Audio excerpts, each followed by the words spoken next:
Dicen que fuiste el primer candidato que rompió el sistema. Votó por Maines. ¿Por qué crees que la gente dice esto? ¿Qué pasó con el presidente Maines? Primero las niñas y los niños. ¿A qué se dedica hoy? Hace un año millones de niñas y niños cantaron su canción. Y yo digo presidente, tú dices Maines. Él es presidente de México. Millones de jóvenes se enamoraron del proyecto del presidente Maines. Y aunque no ganó, Yo quería que ganara Maines presidente. se ganó el corazón de varias generaciones Los próximos 6 años yo voy a aportar por ti, Maines. y el respeto de todo el país. Me mandaban videos llorando, tristes, desconsolados por la derrota. Maines perdió. En un escenario que pudiera aparentar ser de derrota, uno gana muchas cosas. El poder seguir teniendo este contacto con millones de jóvenes en todo el país. Daniel, ¿qué opinas del video? Maines debería de ganar. Maines juró que aunque no fuera presidente, seguiría trabajando por nosotros. Y no mintió. Sigue impulsando bajar la jornada laboral de 48 a 40 horas y subir el salario mínimo para que cada trabajador gane por lo menos 10,000 pesos al mes. Maines ha estado recorriendo el país, cada calle, cada esquina, cada barrio, cada universidad, porque sabe que la única forma de cambiar a México no es con un puesto. México no va a cambiar si metemos 10,000 o 20,000 personas más en la cárcel. México no va a cambiar si repetimos los esquemas que nos han traído hasta aquí. La única manera de cambiarlo es pensando en el largo plazo y yendo a la raíz, que es con las niñas y con los niños. Sino haciendo equipo con los ciudadanos, transformando conciencias y trabajando para tener un transporte digno, ciudades seguras para las mujeres y los niños, escuelas sin miedo y un país que le cumpla a las nuevas generaciones. ¿Qué pasó en esa noche de la elección?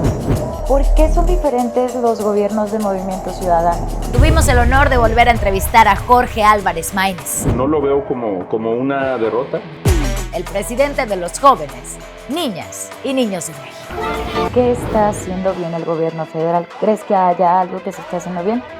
Yo creo que en general Jorge, ¿cómo estás? Y qué gusto que nos hayas recibido el día de hoy. ¿Cómo te ha ido?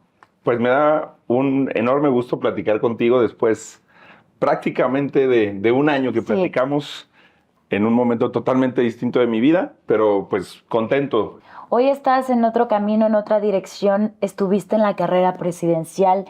¿Qué fue lo más difícil de perder y qué fue lo más liberador también? Porque imagino que tienes ese proceso, esa dualidad. Pues mira, yo siempre he pensado, no quisiera minimizar o darle un sentido inexacto a las palabras, pero siempre he pensado que es muy relativo cuando pierdes.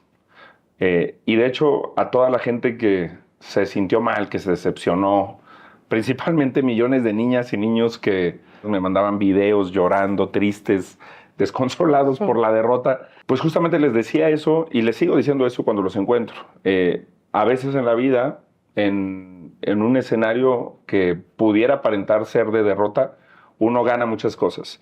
El haber podido inspirar a nuevas generaciones, el poder seguir teniendo este contacto con millones de jóvenes en todo el país, porque yo soy de los que piensan que no cambias al país en el poder, en la presidencia, que México no va a cambiar el día que ya tuvimos rojo, azul, guinda, que México no va a cambiar el día en que tenga un presidente naranja en automático, que México va a cambiar con una transformación social de conciencias colectiva y que para eso se necesitan muchos cambios culturales, educativos, de mentalidad, de trabajo, de actitud.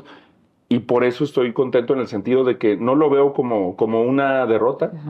Hay quien ha dicho, en política no existen ni triunfos permanentes, ni tampoco derrotas permanentes. Y a mí me gusta verlo con una filosofía de crecimiento, de aprendizaje y de las cosas que podemos seguir haciendo por el país, de seguir impulsando una agenda que le permita vivir mejor a las mexicanas y a los mexicanos.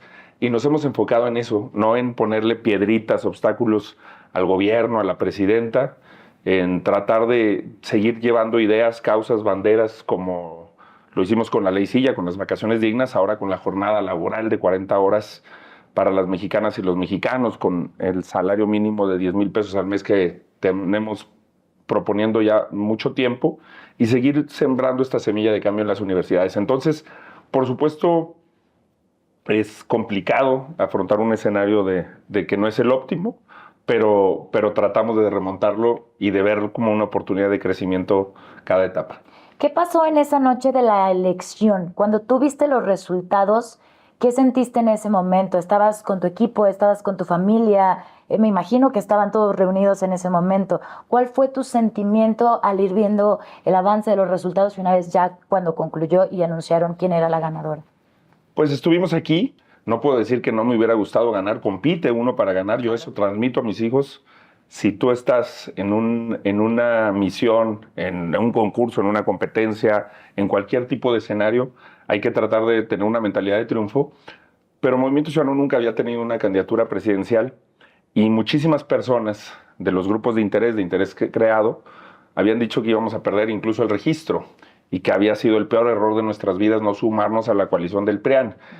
Y ver que 6,5 millones de personas, fundamentalmente jóvenes, algo que no se ha dicho mucho es entre menores de 29 años, Movimiento Ciudadano tuvo un 25% de la votación presidencial y para todas las elecciones, que 6,5 millones de personas, de las cuales prácticamente más de 3 millones son jóvenes de todo México, hayan ido ese día a votar por Movimiento Ciudadano, pues lo veo como un compromiso, como un voto que se tiene que honrar. No nada más tiene una obligación la persona que gana, la presidenta por supuesto tiene una obligación con México de cumplir las cosas con las que se comprometió con la gente, pero también tú que recibes una cantidad importante de respaldo, de apoyo, que en este caso es la votación más alta que haya tenido Movimiento Ciudadano en su historia, que ganas gobiernos municipales, diputaciones locales, gubernaturas, también tenemos una enorme responsabilidad y a eso me he dedicado, a trabajar para cumplirle a esa gente que confía en Movimiento Ciudadano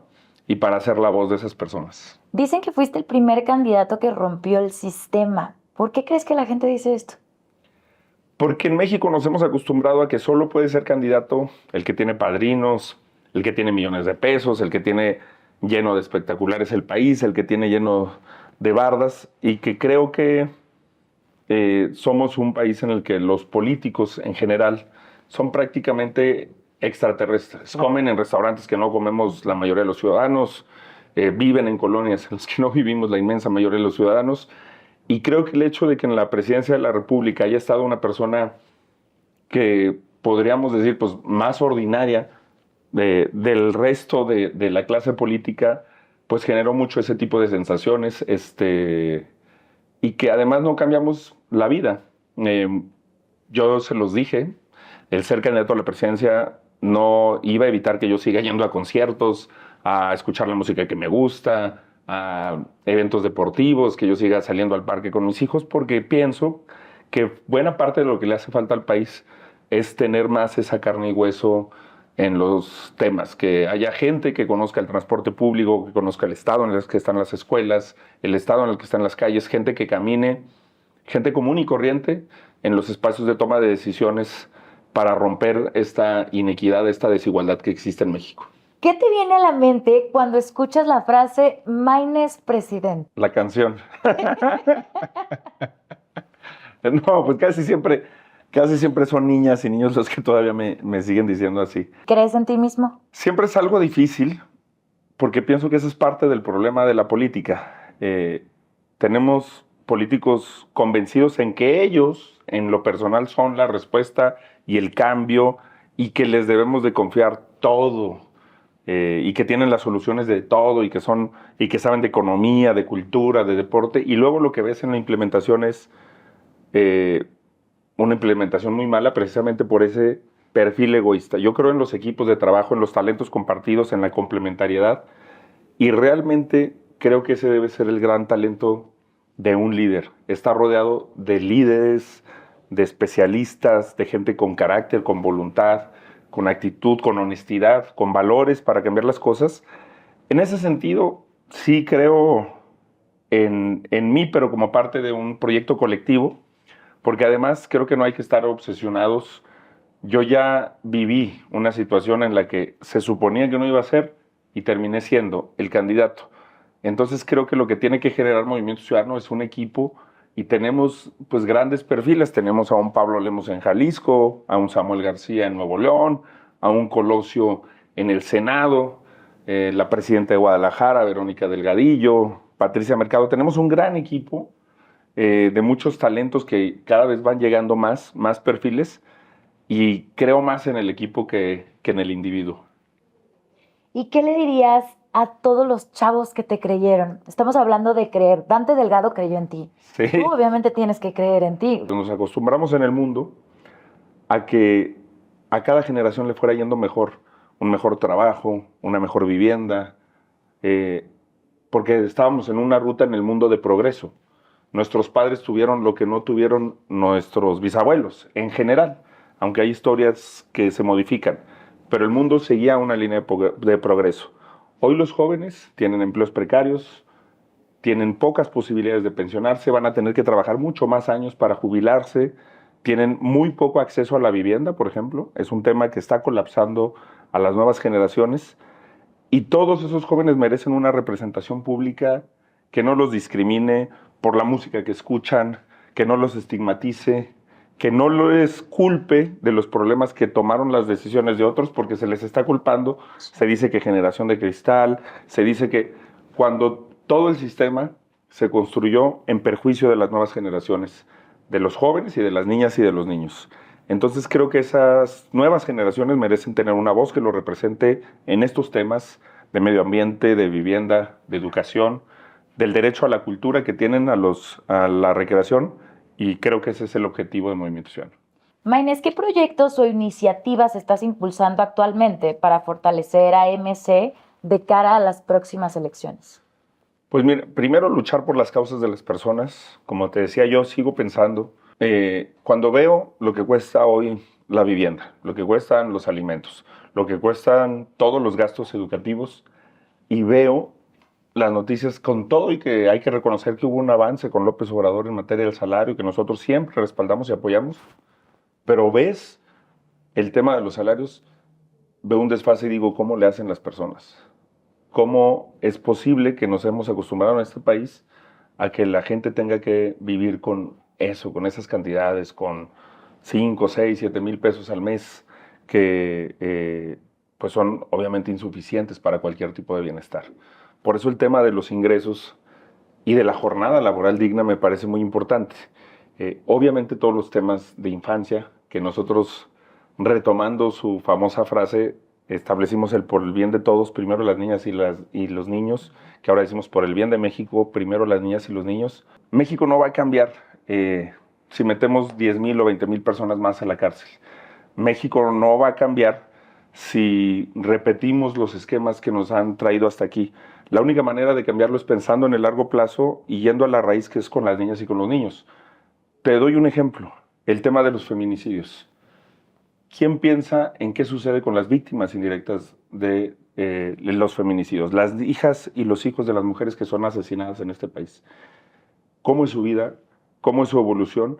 ¿Y cómo se está construyendo un país en el que los ciclos de violencia se van perpetuando, se van repitiendo, y que millones de niños crecen sin acceso a la educación, sin acceso a escuelas dignas, a conocimientos esenciales para la vida, matemáticas, inglés, computación?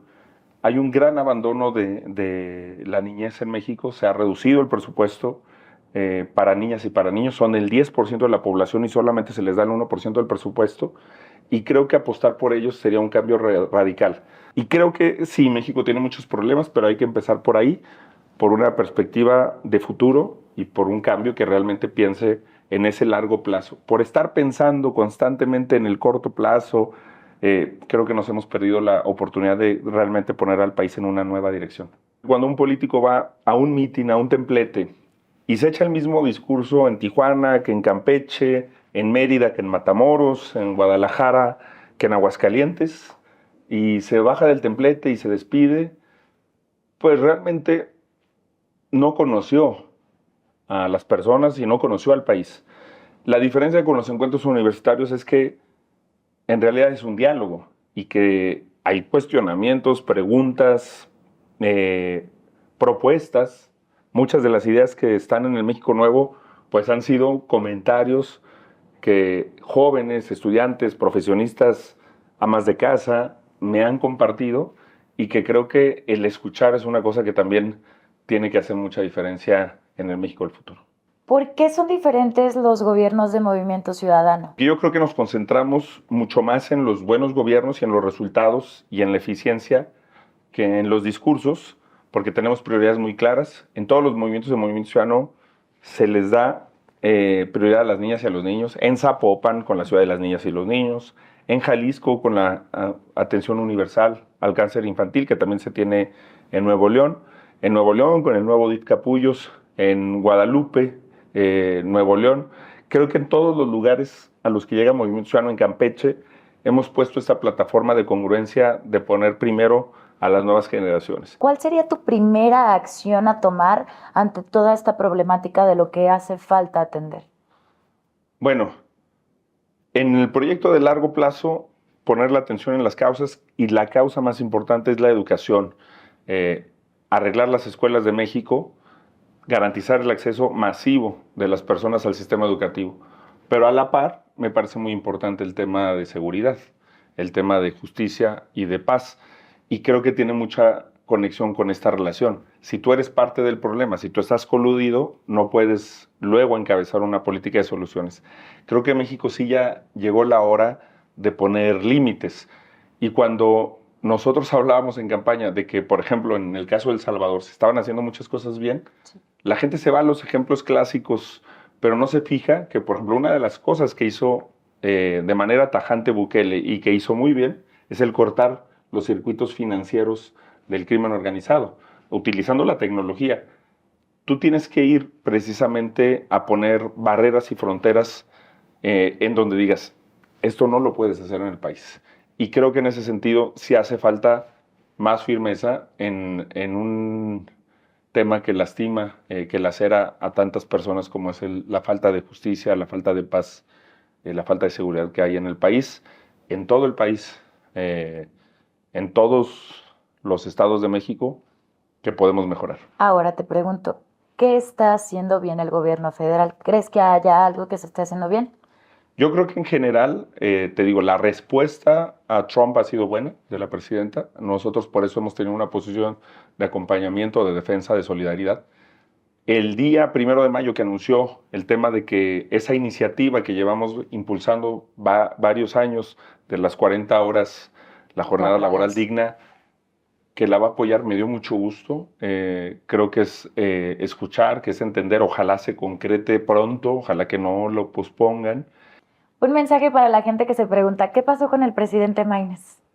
Pues que aquí estamos, que seguimos trabajando, recorriendo México y que estamos justamente construyendo una serie de proyectos también para aterrizarlos desde lo local, que es otra cosa que me parece fundamental.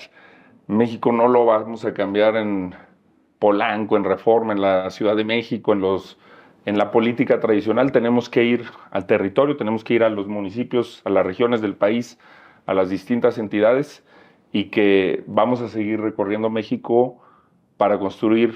Yo decía, no se trata de ser, no aspiro, decía en ese momento, a ser el mejor presidente de la historia. Aspiro a ser parte de la construcción del mejor México de la historia, y eso lo sigo esperando. Y cada vez que conozco más a las nuevas generaciones, me convenzo de que es posible.